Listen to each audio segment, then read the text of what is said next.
தற்போதைய அண்மை செய்தி மின்கம்பி அறுந்து விழுந்து 3 பேர் பலியாகியுள்ள சம்பவம் நிகழ்ந்துள்ளது. கடலூர் மாவட்டம் சேத்தியாத்தோப்பு அருகே மரம் விழுந்து மின்கம்பி அறுந்து விழுந்ததில் கணவன் மனைவி உள்பட 3 பேர் பலியாகியுள்ளனர். சர்ச்சில் வழிபாடு முடிந்து வெளியில் காத்திருந்தபோது மழை காரணமாக மரம் விழுந்து மின்கம்பி அறுந்த சம்பவத்தால் இந்த சோக சம்பவம் நிகழ்ந்துள்ளது.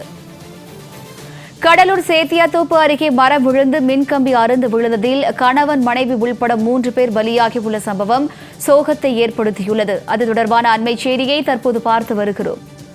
கூடுதல் விவரங்களை செய்தியாளர் பாலகிருஷ்ணன் வழங்க கேட்கலாம். வணக்கம் பாலகிருஷ்ணன், இது தொடர்பான கூடுதல் விவரங்கள்.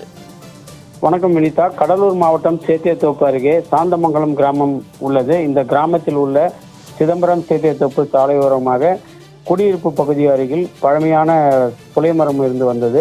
இந்நிலையில் இன்று ஞாயிற்றுக்கிழமை இருந்ததால் அந்த பகுதியில் உள்ள சர்ச்சில் வழிபாடு நடைபெற்றது. வழிபாடு முடிந்து மழை பெய்ததால் வெளியில் பொதுமக்கள் காத்திருந்தனர். இந்நிலையில் காற்று மழை காரணமாக சாலை ஓரம் உள்ள புளியமரம் வேரோடு சாய்ந்து குடியிருப்பு பகுதியில் உள்ள மின் கம்பியில் பட்டு மின் கம்பி அறுந்து விழுந்தது. இதனால் சர்ச்சு வாசலில் நின்று கொண்டிருந்தவர்கள் மீது மின் கம்பம் பெற்று வனதாஸ் மேரி வயது 55, பிலோஸ் மேரி வயது 56, மரிய சுசை வயது 54. இதில் பிலோஸ் மேரி வனதாஸ் மேரி ஆகியோர் கணவன் மனைவி ஆவர். மரிய சுசை இந்த பகுதியில் உள்ள உறவினர். இவர்கள் 3 பேரும் உயிரிழந்துள்ளனர். இவர்களின் உடலை கைப்பற்றி பிரேத பரிசோதனைக்காக சிதம்பரம் மருத்துவமனைக்கு அனுப்பி வைக்கப்பட்டுள்ளது. மேலும் சம்பவ இடத்திற்கு தீயணைப்புத் துறையினர் விழுந்து வேரோடு சாய்ந்து விழுந்த மரத்தை அப்புறப்படுத்தி வருகின்றனர். இந்த சம்பவம் அந்த பகுதியில் பெரும் சோகத்தை ஏற்படுத்தியுள்ளது.